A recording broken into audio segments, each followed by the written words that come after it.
Will you go out to the prison and will you visit him just for funsies? I don't know. Look, because you think that right now he can feel like I'm his enemy. Wait, right now wait, what? Yeah, why would he feel that way? I mean, I'm not his enemy, the federal government. Basically extortion, sex trafficking, and the transportation of people across state lines. Now, Fifth, when you continuously call Puff gay, does that affect your relationships in Hollywood? I don't call him gay. I said, let me read it. John Diddy Combs walked into the courtroom yesterday wearing a sweater over a white-collared shirt and gray slacks. He hugged his attorneys when he... Welcome back to your daily dose of scandal and glamour. Let's spill the tea on today's biggest celebrity stories. Diddy stepped in that courtroom looking like he owned the place, suited up, shades on, cool as ever. But that cool, it vanished real quick once 50 Cent's bombshell audio hit the speakers. The second that clip played, the whole room froze like time stopped. You could feel the tension snap. And just like that, the Diddy we all know, the boss, the mogul, the untouchable, he cracked, straight up. Dude's face changed instantly. No more calm, no more swagger, just panic. The same man who used to run stages and dominate boardrooms was sitting there, looking like he just saw a ghost. Nobody expected it to go down like this. What started off as petty shots and industry beef turned into a full-blown courtroom disaster, and Diddy was right in the eye of the storm. From the jump, the vibe in that courtroom was off. Diddy came in like he had nothing to worry about, back straight, nodding to his team, acting like he was still running the game. But behind all that fake calm, you could feel the tension building. Folks were locking eyes, checking their phones, whispering like something massive was about to drop. And then, boom, it did. That performance he was putting on didn't even last past the first minute of that audio. When the truth hit the speakers, the whole mask came off. Everything flipped the second that audio dropped. This wasn't just some random leak. It came straight from 50 Cent's upcoming Netflix doc, the same one already causing serious waves in the industry. The second that clip hit the speakers, the room went dead silent, like no one even dared to breathe. Diddy's voice came through crystal clear. He was laughing, making slick comments, real flirty, talking about taking another man shopping, offering to cover the bill, saying they needed to kick it. On the surface, it might have sounded like harmless banter, but not in the middle of this trial.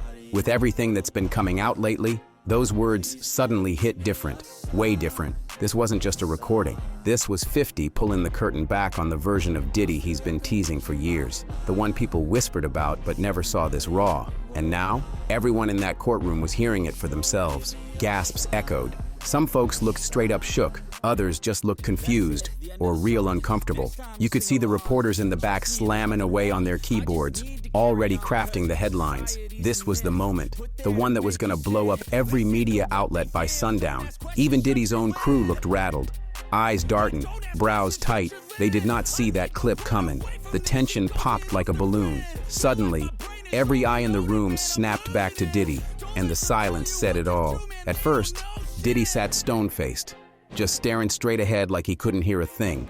No flinch, no blink, not even a twitch. But as the audio kept playing and the judge allowed more of it to roll, that mask started to slip. His jaw locked tight, hands gripped the table like he was holding on for dear life. And then, out of nowhere, he exploded. He jumped up yelling, his voice loud and wild. The words came out all twisted, angry, panicked, defensive. He was pointing across the room, shouting that the audio was twisted, that 50 set him up, that it was all a lie, meant to humiliate him. It's out of context, he barked, over and over, looking like he was about to lose it completely. The judge had to bang the gavel for order while his lawyers scrambled to calm him down. But it was too late. That cool image he came in with, gone, in front of everybody.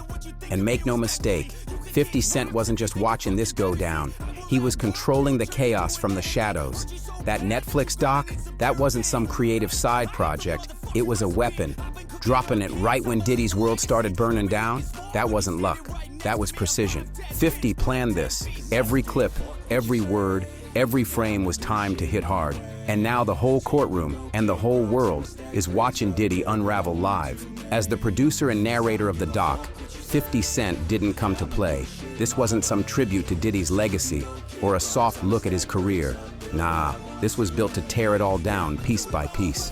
From the jump, The doc was designed to peel back the shiny surface and air out the stories folks have been whispering about for years. But the biggest bomb? That private audio clip, snatched from what sounded like just a chill convo. Nothing scripted, nothing staged, just Diddy talking slick. And when that audio played in court, the tone, the words, the vibe, it all hit different. It wasn't just strange, it made the whole room freeze. And trust, that's exactly what 50 was going for. Now people got opinions about 50. Yeah, he's petty. Yeah, he trolls hard. But let's be real, he's a marketing monster. And when he goes for someone's neck, he don't stop till they're flat on the floor. Still, this documentary, it ain't just a grudge move, it's chess. He's been beefing with Diddy for years, throwing subliminals in interviews, posting cryptic memes, cracking jokes about rumors that just wouldn't die. But this time, he turned all that shade into a full-on expose. No more jokes, no more hints. Now the whole world is tuned in, and they're finally hearing the version of Diddy 50's been hinting at all along. Most folks never get to see this side of the game. Sure, you could call it a personal vendetta, and maybe 50 Cent is getting his payback, but it's bigger than just beef. This feels like 50's trying to rip the mask off a part of the industry that's been protected for way too long. He didn't just drop a documentary, he dropped a mirror. One that's reflecting some ugly truth, and whether you rock with him or not, it's hitting. And the fact that the judge even let that audio into evidence, that tells you everything you need to know. That recording didn't just shake up the courtroom, it flipped the whole vibe.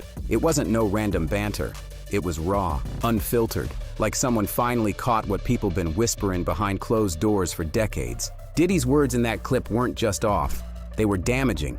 They made people shift in their seats. His tone, the stuff he was saying, it gave a glimpse into a world the public wasn't supposed to hear. One moment had jaws on the floor, when Diddy, real casual, started talking about taking another man shopping, making comments that were straight up uncomfortable, and in the context of the trial, completely out of line.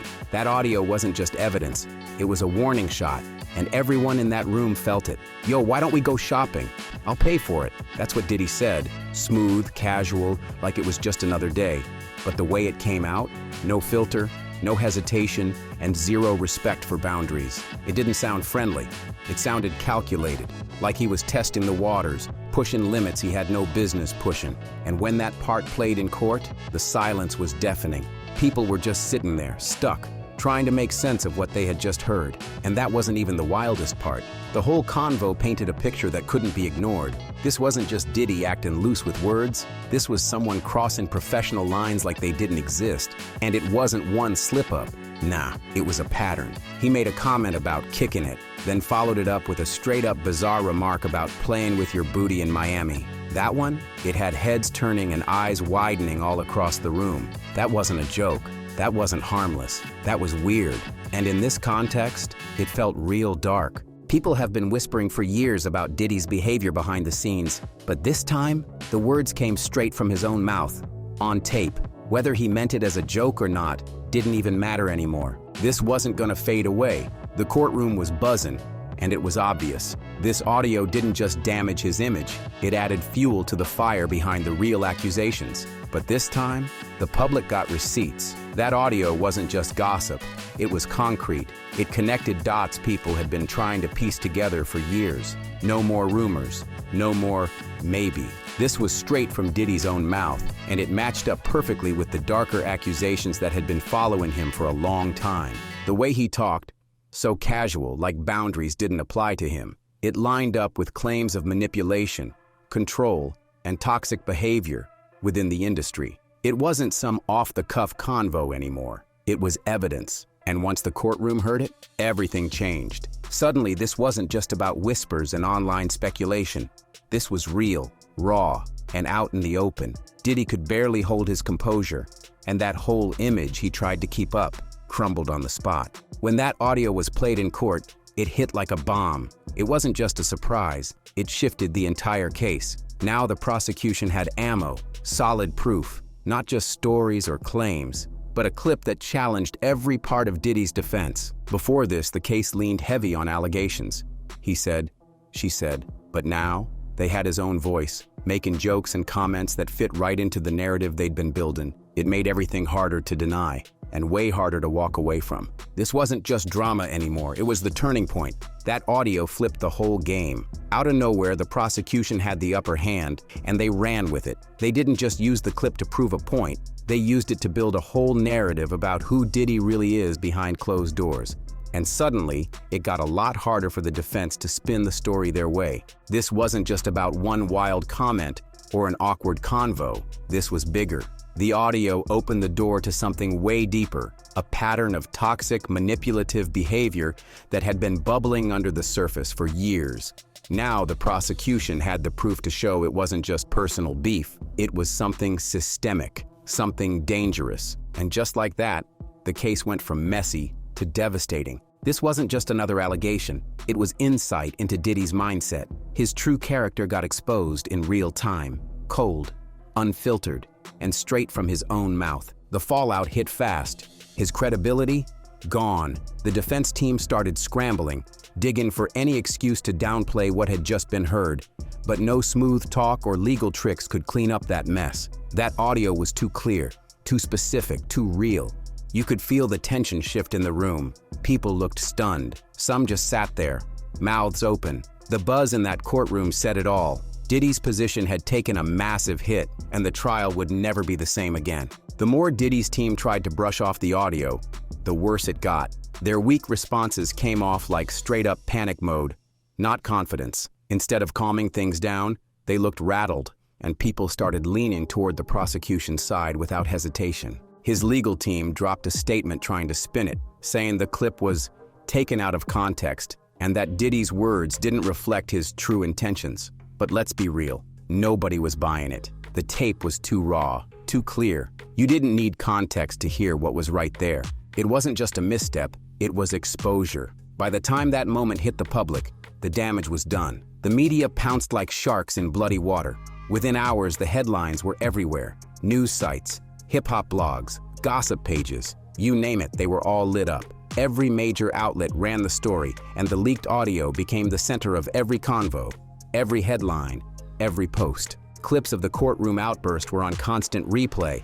Analysts were breaking it down frame by frame like it was the Super Bowl. What started as a legal case instantly turned into entertainment mayhem. But what really had people talking? The fall. Seeing someone like Diddy, Mr. Untouchable, suddenly caught in the middle of a scandal this loud, that hit different. It wasn't just about the audio anymore. It was about the image. And that image just shattered. The internet exploded. Fans, artists, and public figures all had something to say. And the reactions split right down the middle. Some fans stood 10 toes down for Diddy, calling the audio a setup and swearing it was just another hit job by his enemies. These were the ride or dies who had been rocking with him for years, and they weren't ready to believe their idol could ever move like that. They were out there defending him, like their lives depended on it. But on the flip side, there were fans who felt straight up betrayed. For them, this wasn't just about the trial, this was confirmation. They'd been hearing the whispers, seeing the signs, and now, with this audio out in the open, it all clicked. The disappointment ran deep, and they were loud about it, flooding timelines, dropping comments, expressing real heartbreak over what they heard. Then the artists jumped in, and things got even messier. Some used this as their moment to back away, quietly or not so quietly cutting ties. Others dropped subtle shade or cosigns with their reactions. A few even stood behind him, either out of loyalty or fear of getting caught up next. See, in the music industry, scandals like this don't just hit one person. They send ripples everywhere. Some folks who had clashed with Diddy before saw this as a gotcha moment. But the ones closest to him, they were real careful with their words. 'Cause they know this story is far from over. Social media went wild. Twitter, Instagram, TikTok, you name it. Feeds got flooded with reactions, hot takes, memes, and clips the second Diddy's courtroom meltdown hit the net. It wasn't just fans commenting, it was everybody. People were decoding the audio, cracking jokes, dropping theories, and adding fuel to a fire that was already out of control. In today's world, news don't need days to spread. It takes seconds. And every new tweet, story, repost, or reaction video just made things bigger. Diddy's outburst turned from a courtroom moment to a global trending topic. And with the media locked in, social platforms only pushed it further, making it impossible to scroll without seeing it. And right behind all that noise, the long-running feud between Diddy and 50 Cent. This beef ain't new. It's been simmering for nearly 2 decades. It started way back in the mid-2000s when 50 took his first shots at Diddy, making it very clear he wasn't a fan. Back then, 50 was running the charts, and Diddy was already an industry kingpin, so naturally, 50 targeted him directly. Since then, it's been a back-and-forth war. Diss tracks, slick comments and interviews, subliminals all over social media. And now, that old rivalry just got a whole new chapter. With this trial and 50's doc exposing things left and right, fans and celebs are picking sides all over again. This ain't just drama. It's hip-hop history unfolding in real time. That's why this feud is one of the most talked about beefs in hip-hop history. It all kicked off loud in 2006 when 50 Cent dropped a diss track that went straight for Diddy's neck. No subliminals, just raw shots that made headlines and lit the fuse on a rivalry that's still burning. From that point on, the tension wasn't just rumored, it was official. And 50? He never let up. Over the years, he's clowned Diddy for being fake, questioned his business moves, and even threw shade about his personal life. He kept the pressure on, always finding ways to poke at Diddy's image. Meanwhile, Diddy played it cool, always trying to look unfazed, brushing off the shots like they didn't bother him. Until now, the courtroom drama that just went down, that was different. All of it sparked by 50's Netflix documentary and that explosive audio drop. This wasn't some petty back and forth on IG. This was a strategic hit, and it landed hard. Nobody who's been watching this saga was surprised. 50's been saying for years he wasn't done with Diddy. And now, with this documentary exposing the darkest corners of Diddy's past, he finally had the perfect moment to strike. The clips, the conversations, the shady remarks, everything painted a different picture of Diddy, one that didn't match the polished brand he spent decades protecting. That audio, that was the spark, and 50 lit the whole fuse. For Diddy, this ain't just another scandal. This is the biggest public blow his reputation has taken in years. He's brushed off beefs, laughed off insults, and danced around rumors for most of his career. But this courtroom chaos with that audio blasting in front of the world, he can't just smooth talk his way out of this one. This is different. 50 Cent knew exactly what he was doing. He didn't just take shots, he waited. Waited until Diddy was already caught up in legal drama, already fighting for his name in court, then dropped the doc, the audio, the whole truth bomb. And just like that, Diddy got hit from both sides. It's chess, not checkers. 50's playing the long game, using his power, his platform, and perfect timing to flip the narrative. While Diddy scrambles, 50's in control, turning the spotlight into a weapon. And now, the world's watching Diddy like never before. And if you enjoyed this video, don't forget to like, subscribe, and share to stay in the loop with all the latest. Hit that notification bell so you never miss an update, and I'll catch you in the next video.